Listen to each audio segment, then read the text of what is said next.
नमस्कार सांग मैंने आपण मानु समस्त मो स्टोरी चैनल स्वागत। चलतु कहानी शुणा कहल बौल किए तो बरर भाग 47 पूर्व भाग जदि शुणी ना जल्दी जल्दी शुणी नियंतु। कहानी शुणी सारी सब्सक्राइब करियो केबे भूलिबेनी सांग माने। आपण मानक सुंदर सुंदर मतामत पई बहुत बहुत धन्यवाद। लाइक करिवे आउ हाइप भी करिवे सांग माने। एबे चलतु कहानी रे आगो को बढ़िबा। पाठ पढ़ारे मन देबु जदि आउ बांगालोर जीवा दरकार नहीं। रूपार आशाई मनटा क्षणटीए खुशी रे नाची उठिला। हेले सबु थिला ओलटा। मामा तार खूब व्यस्त आउ क्रोधान्विता दिशुथिले। एते कथा परे भी तू एमिति। रूपा बुझीगला मामा एबे आकाशଙ୍କ सह कथा हेउथिबार देखि सारिछंती निश्चय। से चुपचाप मुंडपोती छिड़ा हला। अपेक्षा करुथुला आउ एक मृत्युदंड पाई। आउ गोटिए दिन परे तू बांगालोर जीवु। तो ऊपर आउ मोर विश्वास नहीं। जीवा आगरु बापांक गोड़ छुई शपथ कर तू से पिला सह कथा हेबु ना चिट्ठी लेखिबु ना देखा करिबु ताकू। रूपा निज कान को विश्वास करि पारु नथला। मामा पुणी एमिति शर्त रखिबे। सबुआडू रास्ता बंद करी न देबा जाए मामा तार शांति रे निश्वास मारिबेनी। छाड़ काहेकि एसबू कहूच ताकू। से तो तम कथा मानि जाउछि बांगालोर। पुणी काहेकि एमिति कहूच ताकू कहिले रुद्र बाबू। हाँ हाँ मु तो पिला मानकर शत्रु। मो हृदय रे पिलांक पई किछि स्नेह ममता ही नहीं। एमिति काहेकि कहूच। जानिछ से पिला आज आसीथिला। आम घर पछरे छिड़ा होइथिबा देखिली। डाक्तर परा एमिति कथा कौन शोभा दिए। रूपा टिके आश्वस्त हला। जा हो से तांक सह कथा हेबार मामा देखि नाहंती। हेले भी ए केमिति दंड। से तांक सह कथा हेबनी फोन करिबनी आउ चिट्ठी भी लेखि पारिबनी। कहूनु काहेकि बापांक गोड़ छुई एतक कह जल्दी। रूपा आखिरे आउ लुह किछि भी स्थान कालपात्र मानु नथिला। से दुख आउ क्रोध भरा आखिरे ता मामा आड़े चाही बसी पड़ला। रुद्र बाबूंक पाद तले गोड़े हाथ देई कहिला तांक सह आउ कथा हेबिनी। फोन करिबिनी कि चिट्ठी भी लेखिबिनी। एतक सत्यपाठ करि सारी सेमिति लुह भरा आखिरे दौड़िला निज रूम को। खूब धक्कई होई कांदुथिबा देखि आभा पचारला नानी कौन हला तोर। मामा कौन कहिले तोते। मु जाउछि पचारिबि तांकू। भल धंदा लगेइछंदी गोटे आउ। जेजेमा उठी पड़ी रूपा को निज कोलकू टाणी नहीं पचारे तुनी पड़ मा। छी एमिति कौन पाई कांदुछु मा। मो माटा परा मो धनटा परा। आभा नानीरा दुख सही न पारी मामांक रूम को खूब राग जर्जर होई आसी कहिला बापा नानी को कौन कहलो से एते कांदुछि। से जदि एइठी पढ़िबनी बांगालोर जीवो ताहेले मु भी आउ एइठी रहिबिनी। मते भी ता सह पठेई दियो। राजेश्वरी देवी खूब रागी जाई कहले हाँ तू किछि किछि शिक्षा करिबु सेई पई ता सह जीवु कहूचु। जा एइठु नहले सबु राग तोरी उपरे सुझेई देबी कहूची। जा दूर हो मो आगुरु। आभा पुणी पराजित कुकुर परी लांगुड़ जाकी निज रूम को फेरी आसिला। मने मने भाबुछि ए मामांकर मुंड खराब होई गलानी बोध हुए। आउ तांक सहित रही रही बापांकर भी मुंड खराब हेबाकु जाउछि। एमानंकर सतरे विनाश काले विपरीत बुद्धि हेलानी। रूपा मन भरी कांदी सारी भाबुछि कौन कौन सांगरे नहीं जीव। मुंड पाखरे रखिथिबा बहीटी हाथ बाजी पलंक तळकु खसी पड़िला। उठेइबाकु तळकु अनेइला। पलंक तळे पड़िथिला फटोटीए। मने पड़ला सेदिन मामा रागी जाई खामरे जेते फटो थिला ताहारी उपरकू फोपाड़ी थिले। सेइठू उड़ी जाइछि गोटिए बोध हुए। मन टिके खुशी होला तार। हेले एबे पलंक तळु बाहर कले मामा निश्चय छड़ेई नहीं जिवे। रातिरे समस्ते सोई गले फटोटी निश्चय बाहर करी आनिब से। सेई फटोरे तो आकाश सबु निश्चय थिबे। राति प्राय 12टा हलानी समस्ते सोई गलेनी खूब निदरे। हेले रूपा आखिरे निद नहीं। सेई फटोटी को पलंक तळु केमिति बाहर करिब सेई चिंता। टर्च जळेई पलंक तळु बाड़ीटीए बढ़ेई फटोटी आनिला पाखकू। खूब जल्दी उठेई नहीं निज कपड़ारे पोछि छाती रे जाकी धरी कहूतला जेमिति तमठू अलगा रहिबा मृत्यु दंड ठारू किछि कम नुहे। टर्च पकेई देखिला फटोटी को। आकाश बाबू ता आखिरु लुह पोछि देउथिबार फटो थिला सेइटा। से तांकू चाही कहिला तम सुना आखिरु तो एबे केवल लुह ही झरिबो केते पोछि पारिबो तमे। मने मने खुशी हेउथिला रूपा। जा हो जीवा बेले तांक संतक खंडिए पाखरे रहिबो। से फटोटी को लुचेई रखी देई सोई पड़िला। कालर मधुमय अनुभव ताकू खूब विषाक्त लागुथुला। आउ गोटिए राति परे से एइठू विदाय नेब कले तो जीवार नहीं। से सेमिति खाली पड़ी रहिला बिछणारे। आभा कॉलेज पई बाहरी गलानी। रास्तारे देखाहेले आकाश बाबू। खूब दुखी जना पड़ुथिले। से किछि कहिबा आगरू आभा कहिला, नानी आपण सह कथा हेबनी, देखा करिवनी कि चिट्ठी भी लेखि पारिबनी। मामा ताकू बापांक गोड़ छुई नियम करई नेइछंती। आकाश बाबूंक धैर्यर बंध धीरे धीरे भांगिबाकू लागिला। आभा पुणी कहिला, काली संध्या करमंडले से जाउछि बांगालोर। आमे समस्ते भी जीवु ताकू छाड़िबा पई। आज भी आकाश बाबू चिठीटीए लेखि आभा हातरे धरैले। आभा भाबुथुला आमर हस हस परिवार को से शंभु भांगीदेला। एबे आखि आगरे पड़ंता जदि ना, खाली रक्त चाउल चोबेई हेउथिला। से कॉलेज गेट्रु भीतर को जाउछि कि नहीं दांत देखई छिड़ा होइथिला शंभु। ए आभा, तो नानी केमिति अछि? आभा देहरे जेमिति किए निया लगई देला। सांगे सांगे निज गोड़रू बाहर कला हिल जोता। शंभु किछि बुझिबा आगरू शह शह पिलांक आगरे ता गालरे बसैला जोता प्रहार। शंभु आभार हाथ धरी पकई कहिला, आभा ई कौन करुछु? जोटा मो नानी करिबा कथा सेईटा पूरा करुछि मु। शला कुकुर, आम घर अईठा खाई बड़ हेइछु निमुख हराम। मो नानी कथा पचारिबाकू तोर साहस हेला केमिति बे? तू कौन मने मने भाबुथुलु मो नानी को? छी छी छी, निजकू आईनारे देखिचु केबे? शंभुर दुई सांग खाली आश्चर्य होई आभा को देखुथिले। पिला सबू शंभु आउ आभा पाखरे जमा होई सारलेणी। समस्ते भाबुथिले शंभु बोधुए किछि अभद्र टिप्पणी करिछि, सेहि पई आभा ताकू जोतारे पिटिछि। कॉलेज झियो पिला हाथरू अभद्र पुओ माने माड़ खाइबा किछि नुआ कथा नुह, किंतु जोतारे एमिति पिटिबा बोधुए नुआ थिला समस्तଙ୍କ पई। से नागुणी परी फं फं होई कहिला, तू कौन भाबुछु? एमिति फटो उठेई मामा को देखेइले आकाश भाई को। नानीठू तू अलगा करिदेबू? कुकुर सबुदिन कुकुर रहिबो। अईठा चाटिया पई आउ आकाश भाईर गोटिए नखकू सरी हेबू बे तू? आउ कोउ दिन मो आगकू भूले भी आसीबुनी कहूची, नहेले ए कॉलेजु गोटिए घंटारे तड़ा खाई प्रहराजपुरे पहुँचीबू, बुझिलु? एइटा भूली न जाऊ जेमिति। गोड़र जोता मुंडरे चढ़िबाकू साहस कले एमिति माड़ खाइबाकू पड़े, बुझिलु? आभा पुणी थरे जोता गोड़रे पिंधि आगकू आगेई जाउथुला। समस्ते पछरे कुहाकुही हेउथिले, आरे ए बाघुणी किए किरे? कॉलेज आगरू तो देखिनु। आरे फास्ट इयर पिला केते साहस तार देख। शंभुर दुई बातरा सांग ताकू आहुरी हिम्मत देई कहुथिले, आरे सांग से कौन रूपार भौणी? ए भी फोटका नुह कि? बाप रे बाप। आभा आज जल्दी क्लास सारी फेरी आसिला। जेजेमा जेजेबापा गाँ को फेरी जिबे। आउ काली नानी को बांगालोर छाड़ी जिया पई जिनिस रेडी करिवार अछि। घर को फेरु फेरु भाबुछि नानी गला परे ताकू सबुदिन एकुटिया आसियाकू पड़िबो। आउ एकाठी गुपचुप खाइबा मार्केट जिबा सबू सरीगला। आभा खूब माइंड स्ट्रंग झियोटिए। आखिरु लुह खूब कष्टरे बाहरे तार। हेले आजी नानी कथा भाबी निज अजाणतरे लुह दुई टोपा झरी आसिला आखिरु तार। घरे पहुँची नानी हातरे चिठीटी देई कहिला, रास्तारे देखाहेले कौन लेखि देइछंती संगे संगे। रूपा मनटा खूब विकल हेउछि। जीवा पूर्वरु कथा पदे कहिबार अधिकार भी छड़ेई नेले एमाने। आउ तांको सह केबे देखा हबो किए जाने। रूपा चिठीटी पढ़िबाकू बाहर कला बेलकू किए ना किए भीतर को आसुची। से रातिरे चिठीटी पढ़िबाकू रखिदेई आराम रे बसी पड़िला जे आउ जेजेमा गाँ को जीवा पई हवेलीरु गाड़ी नहीं ड्राइवर कका आसीगलेनी। जेजेमा जीवा बेले रूपा को अनेक बुझेई सुझेई बाहरुची। रूपा कहिला, जेजेमा मु मस्त बड़ अपराध करिनी जहाँकि आज मते घरु दूर को एमाने पठाउछंती। दिन आसीबो बहुत अनुताप करिवे एमाने। मारे तू एमिति कौन पाई कहिलु? जहा पुओ को साप कामुड़े ता माँ पाळ दौड़ी देखिले भी डरे। जेमांक मनरे अनेक प्रश्न।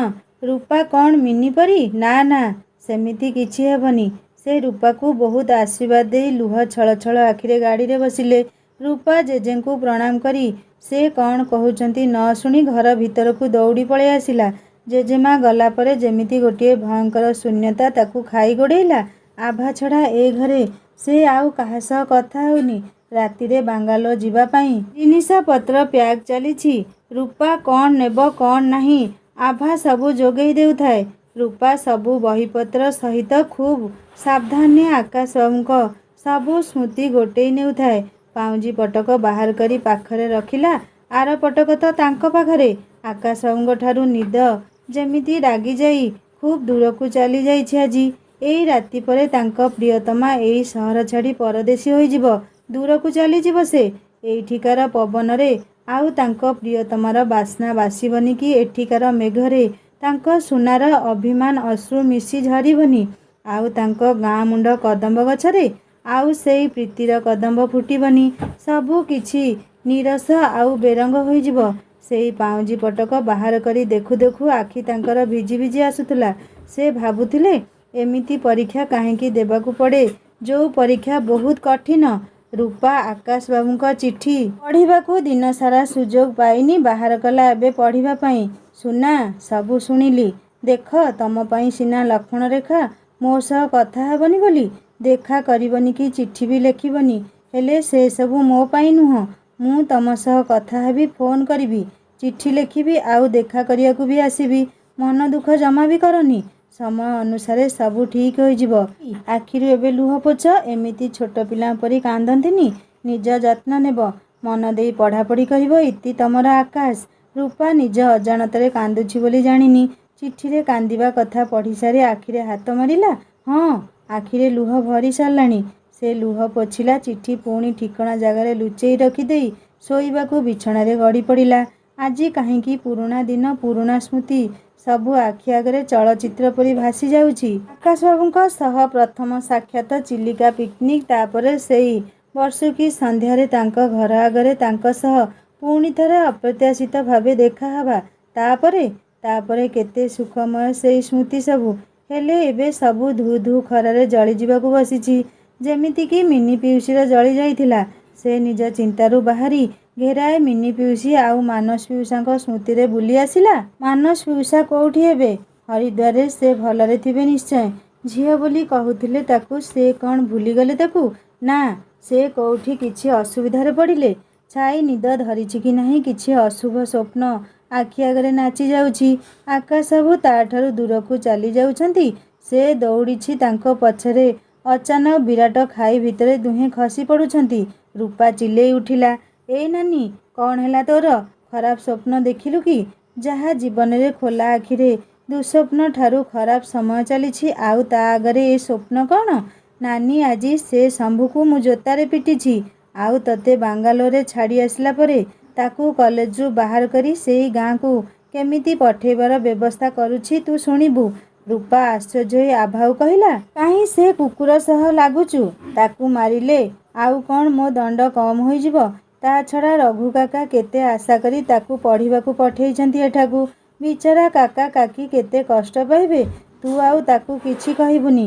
ସେ କୁକୁର ହୋଇ କାମୁଡ଼ିଲା ବୋଲି ଆମେ ବି କ'ଣ କୁକୁରକୁ କାମୁଡ଼ି ଦେବା? ନାନୀ, ସତରେ ତୁ ଖୁବ୍ ଭୋଲି ଆଉ ସରଳ।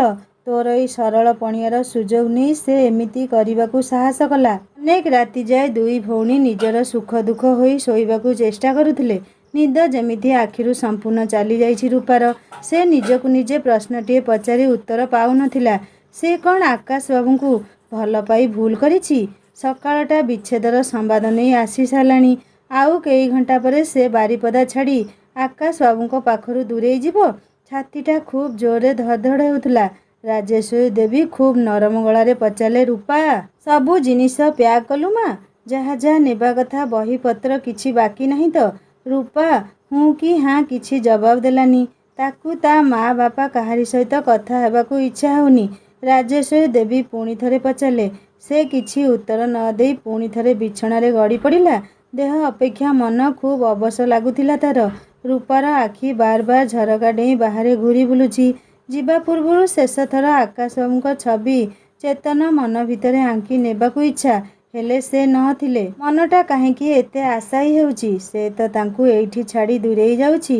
ସେ କ'ଣ ପାଇଁ ଏମିତି ଝରକା ବାହାରେ ଆସି ଛିଡ଼ା ହେବେ?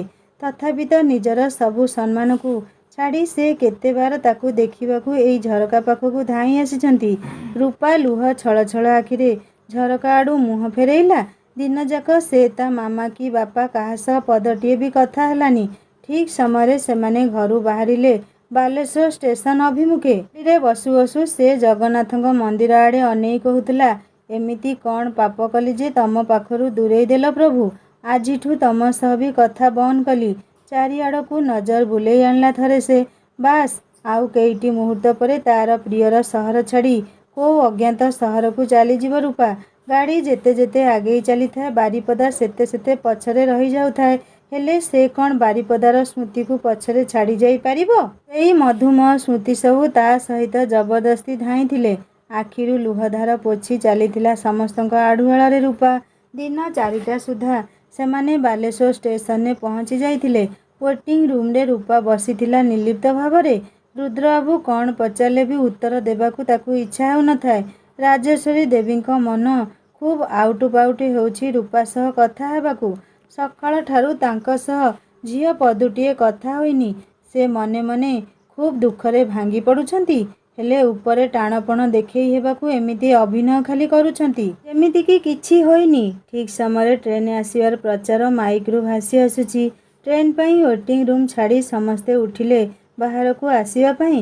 ରୂପା ଆଖିରେ ବନ୍ଦ ହୋଇଥିବା ଲୁହଧାର ବହିବା ପାଇଁ ଆରମ୍ଭ କରିଦେଲା। ଅମାନିଆ ଆଖି କାହିଁକି କେଜାଣି ଷ୍ଟେସନ ସାରା ଘୂରି ବୁଲୁଛି। କାହାର ଟିକିଏ ଝଲକ ପାଇବା ପାଇଁ ଏମିତି ଅମାନିଆ ଆଖି ଦୁଇ ତାର ଘୂରି ବୁଲୁଛି।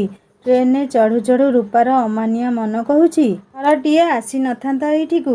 ତମକୁ ବିନା ଦେଖି କୁଆଡ଼େ ଯିବାକୁ ଇଚ୍ଛା ହେଉନି। ଝରକା ପାଖ ସିଟ୍ରେ ରୂପା ବସି ପଡ଼ିଲା। ଏଇ ଅଳ୍ପ ଦିନ ପୂର୍ବରୁ ଟିକେଟ୍ ହେଲା ବୋଲି AC କୋଚ୍ ମିଳିଲାନି।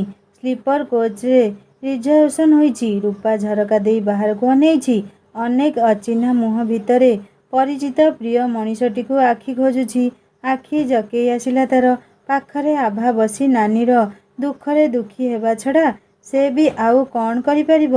ଅଚାନକ ରୂପାର ଆଖି ପଡ଼ିଲା ଭିଡ଼ ଭିତରୁ ଦୁଇଟି ଆଖି। ତାକୁ ଏକ ଲୟରେ ଅନେଇଛି। ସେଇ ଆଖି ଯୋଡ଼ିକ ତା ସୁନୟନ ବାବୁଙ୍କ ଆଖି ଦୁଇ ଥିଲା। ରୂପା ଆଖିରୁ ଏବେ ଆନନ୍ଦ ମିଶା ଦୁଃଖ ଅଶ୍ରୁ ଦୁଇଗୁଣା ଗତିରେ ବହିବାକୁ ଲାଗିଲା। ତାକୁ ଦେଖିବାକୁ ସେ ଆସିଛନ୍ତି ଏଠାକୁ।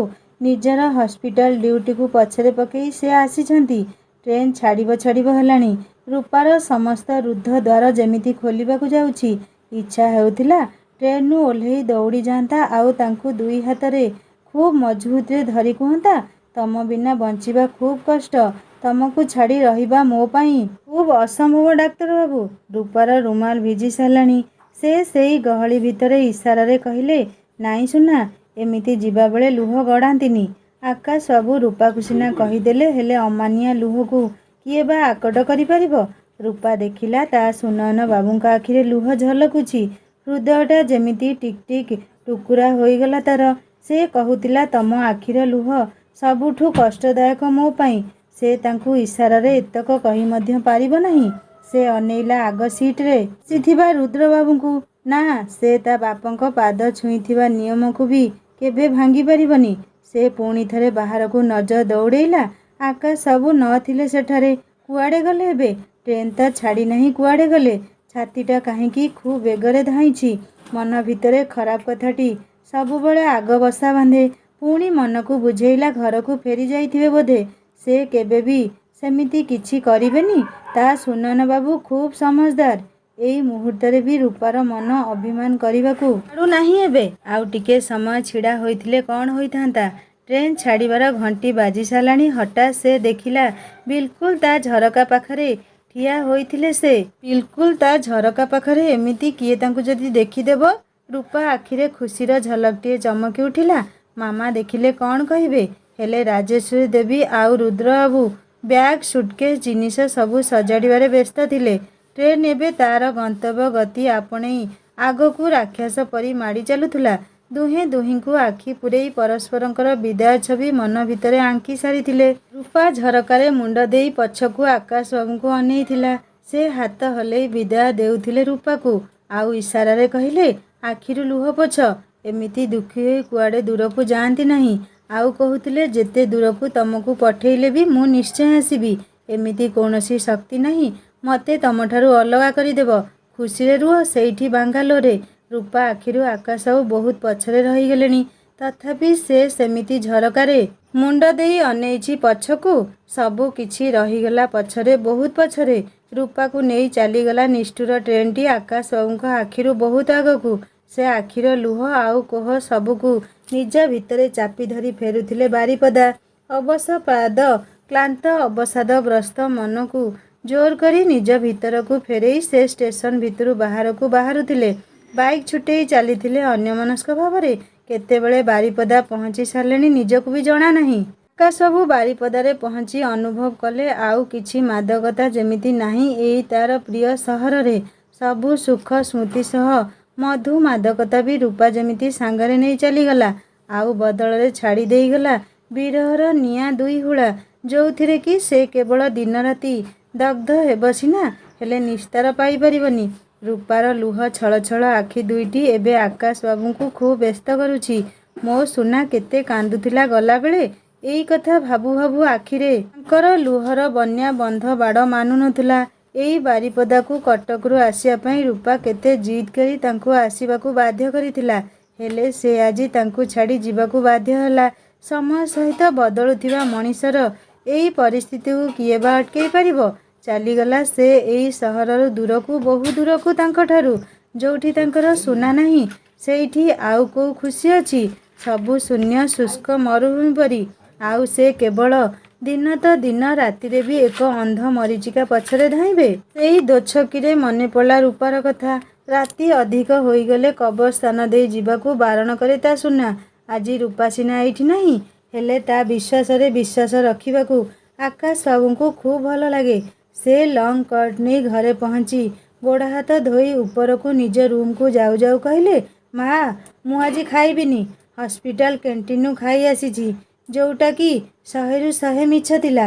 ସେ ବିଛଣାରେ ଗଡ଼ି ପଡ଼ିଲେ। ହେଲେ ଆଖିରେ ତାଙ୍କ ସୁନାର ବିଦାୟକାଳୀନ ମୁହଁ, ଆଖିର ଲୁହ ଏବେ କେବଳ ତାଙ୍କ ଆଖି ଆଗରେ ନାଚୁଛି। ନିଦ କୋଉଠୁ ଆସିବ ଯେ?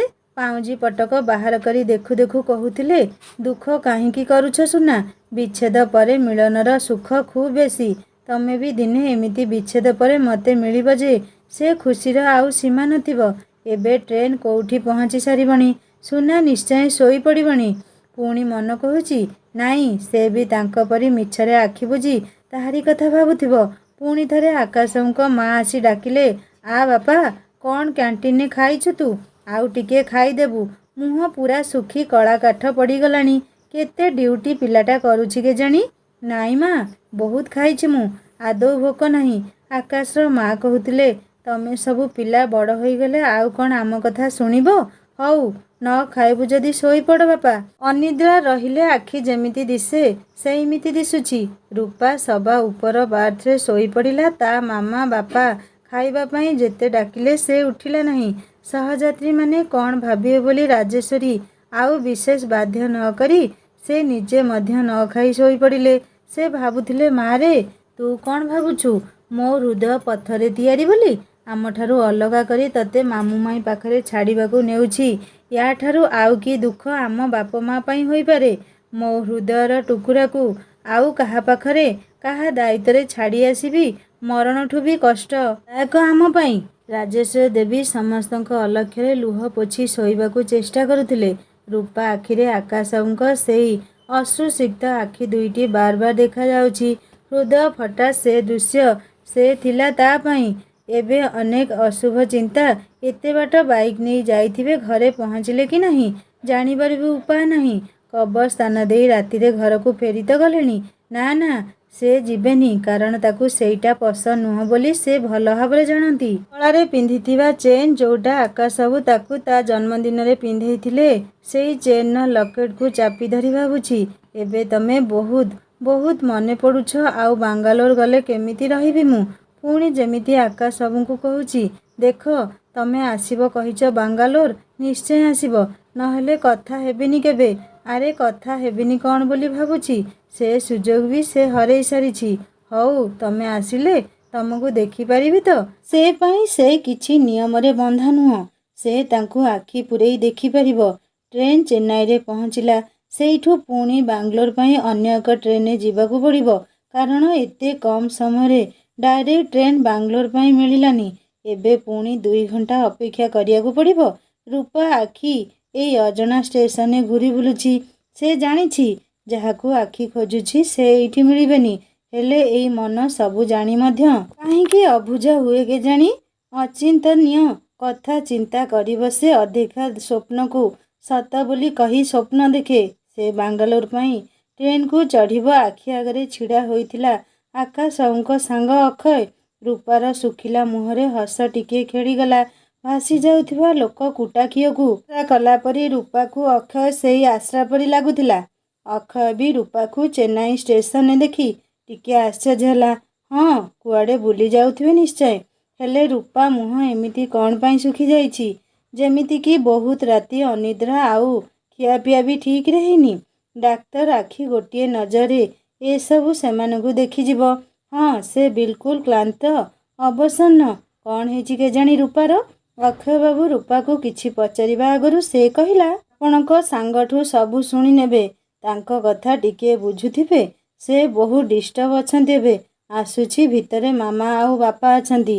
ରୂପା ଟ୍ରେନ୍ ଭିତରେ ପଶିଲା। ସେମିତି ମୁହଁ ଶୁଖେଇ ଉପର ବର୍ଥକୁ ଚଢ଼ିଯାଇ ଶୋଇପଡ଼ିଲା।